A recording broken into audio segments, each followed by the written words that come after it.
अघि बढ नेतृत्व तिमी अघि बढ बुढो ऐन खारेज गर बुढो ऐन खारेज गर शिक्षक आन्दोलन के भन्छ शिक्षक आन्दोलन के भन्छ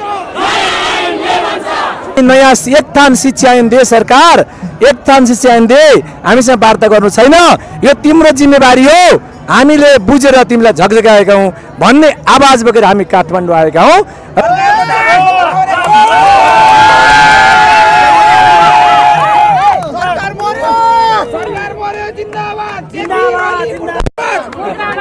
शिक्षक एकता जिन्दाबाद जिन्दाबाद शिक्षक महासंघ जिन्दाबाद शिक्षा ऐन तुरुन्तै जारी गर उधारो सहमतिको छैन कुनै भर शिक्षा ऐन तुरुन्तै जारी गर उधारो सहमतिको छैन कुनै भर नयाँ शिक्षा ऐन जारी गरेर मात्र शिक्षकहरू फर्कन्छन् घर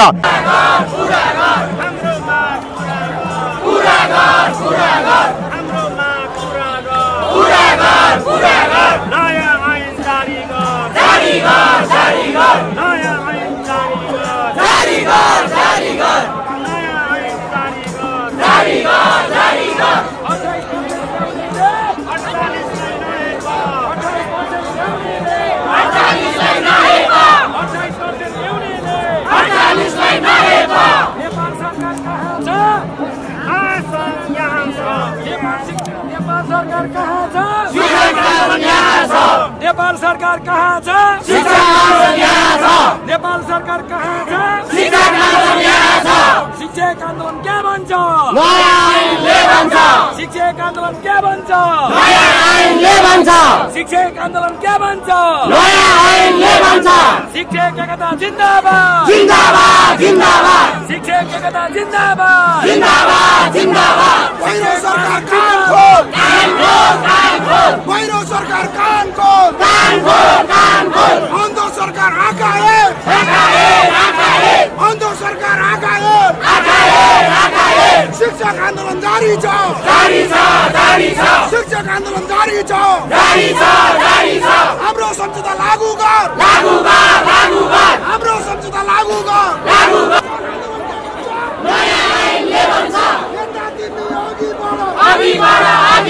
नेता तिमी अघि बढ पहिरो सरकार कान खोल अन्धो सरकार आकाए अन्धो सरकार आकाए शिक्षक कर्मचारी एकता जिन्दाबाद शिक्षक कर्मचारी एकता जिन्दाबाद शिक्षक महासंघ जिन्दाबाद शिक्षक महासंघ जिन्दाबाद हाम्रो आन्दोलन जारी छ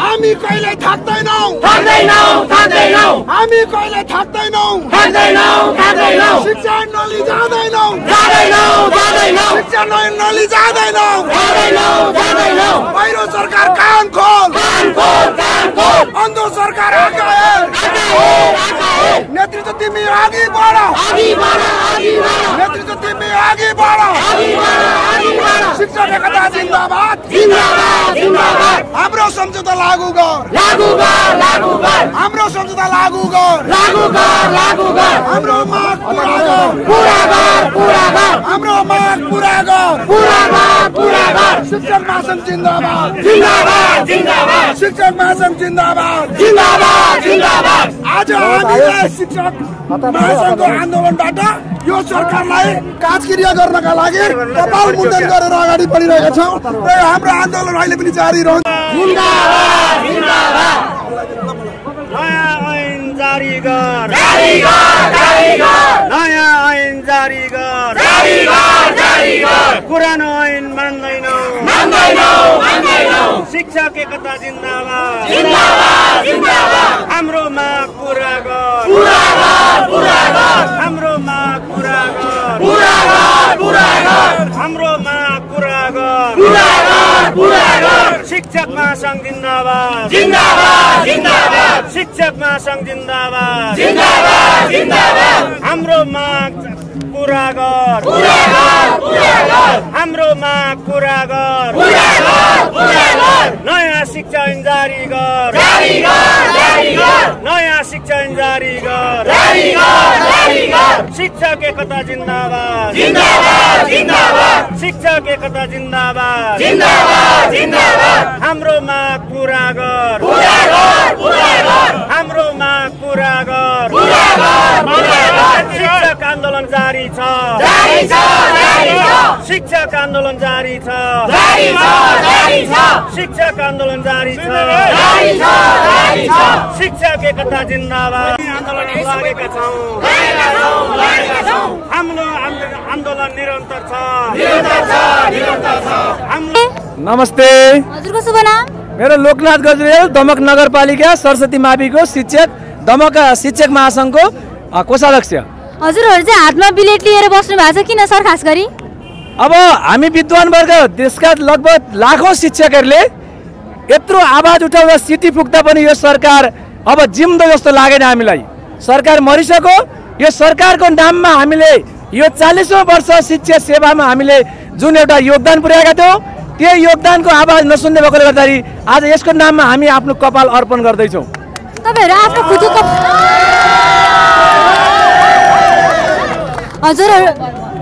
हजुरहरु आउनु भएको यत्रो दिन भइसक्यो अझ पनि सरकारको पक्षबाट केही पनि कुराहरु आएको छैन म्याम? खै त्यस्तो अहिलेसम्म हामीलाई त्यस्तो जानकारी केही पनि भएको छैन। हामी भने निरन्तर आन्दोलनमा छौं। कहिले सुन्दो रहेछ कहिलेसम्म हामीलाई आलटाल गर्दो रहेछ त्यो नि हामीले हेरेर बस्छौं। हजुरहरु यो सरकारको पक्षबाट कुनै पनि कुराहरु नआउँछन् यसरी नै आन्दोलनमा बसिरहने हो? त्यो त हो नि। एउटा लक्ष्य बोकेर आसी लक्ष्य पुरा नहुने बेलासम्म त हामी त जागी रहिरहनु पर्यो नि। यस्तो गर्दाखेरि त विद्यार्थीहरुको पढाइमा त घाटा लाग्यो त म्याम। 12 को एक्जाम आउन लाग्यो। अहिले विद्यालय बन्द छन्। अब शैक्षिक सत्रको अन्त्य र अब सुरु हुने बेला भएको छ। त्यो बेला विचार गरौँला अब के हुन्छ। तर त्यो कुरो हामीले भन्दा पनि प्रत्यक्ष यो सरकारबाट निकालेर कक्षा 12 को पनि एक्जाम आउन लाग्यो। कक्षा 12 को विद्यार्थीहरुलाई त धेरै नै घाटा लाग्छ नि त सर। धन्यवाद। हाम्रो शिक्षक महासंघको यो अन्तिम र निर्णायक आन्दोलन हो।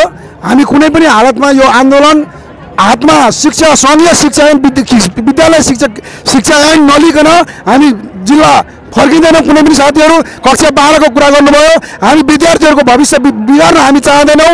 विद्यार्थीहरूको पढाइलाई हामी जसरी पनि मेकअप गरेर हाम्रो आन्दोलनलाई सफल पारेर विद्यालयका कक्षा कोठामा गएर हामी विद्यार्थी मैत्री शिक्षा ऐन, अभिभावक मैत्री शिक्षा ऐन, शिक्षक मैत्री शिक्षा ऐन, शिक्षा वातावरण मैत्री शिक्षा ऐन लिएर मात्रै हामी यो आन्दोलनबाट फर्किन्छौँ। र हामी यो सरकारले हाम्रा कुराहरूलाई सुन्न सकेन, देख्न सकेन र आज यो सरकार मरेको अवस्थामा हामीले पाएका छौँ। र यो सरकारलाई तिरञ्जली दिँदै हामी आज कपाल मुण्डन गरेर यो सरकारको काज क्रिया गर्ने काममा लागेका छौँ।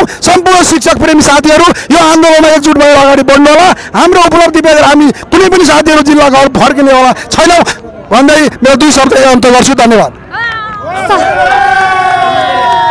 सर हजुरहरुको यो कुराले चाहिँ यहाँ काठमाडौँ वरिपरि हुनुभएका विद्यार्थीहरू बालबालिकामा चाहिँ के असर पर्छ?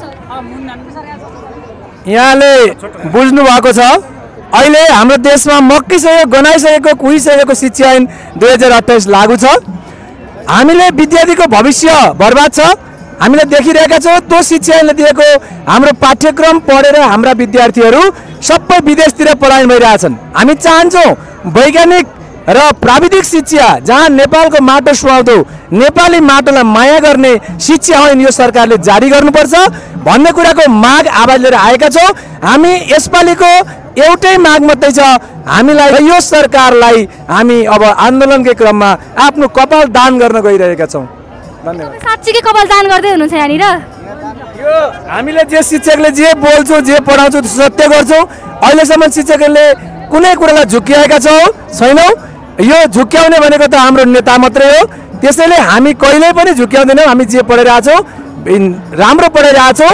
आज हामी जे भनिरहेछौँ यो कपाल यो फुलेको यो यहाँहरूले बुझ्नु होला। यो सेतो कपाल देखिरहनु भएको छ। यो घाम तापेर फुलेको होइन। नेपाली बालबालिकाहरूलाई ज्ञान बाँड्दै अनुभव बटुल्दै मेहनत गर्दै दिमाग ख्याउँदै फुलेको कपाल हो।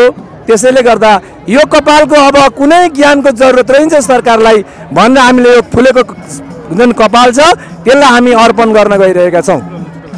सर हजुरले चाहिँ कपाल पनि काटेर आइसक्नु भएको छ? अलरेडी काटेर आइसक्यो हो। अब घरबाटै काट्नु भयो कि आन्दोलनमा आएर आन्दोलन आएर शिक्षा ऐन तुरुन्तै जारी गर उधारो सहमतिको छैन कुनै भर शिक्षा ऐन तुरुन्तै जारी गर उधारो सहमतिको छैन कुनै भर नयाँ शिक्षा ऐन जारी गरेरै मात्र शिक्षकहरू फर्कन्छन् घर नयाँ शिक्षा ऐन जारी गरेरै मात्र शिक्षकहरू फर्कन्छन् घर हरेक पटक लोप पाखाउने माछो भ्याउक्तो देखाउने हरेक पटक लोप पाखाउने माछो भ्याउक्तो देखाउने नयाँ शिक्षा ऐन जारी गर्न सरकारलाई भयो के को डर नयाँ शिक्षा ऐन जारी गरेरै मात्र शिक्षकहरू फर्कन्छन् घर 2028 को शिक्षा ऐन शिक्षकलाई छैन कुनै चैन 2028 को शिक्षा ऐन शिक्षकलाई छैन कुनै चैन पीडित शिक्षकको माग पूरा गर्न सरकार किन 3 कोष पर पीडित शिक्षकको माग पूरा गर्न सरकार किन 3 कोष पर शिक्षा ऐन जारी गरेरै मात्र शिक्षकहरू फर्कन्छन् घर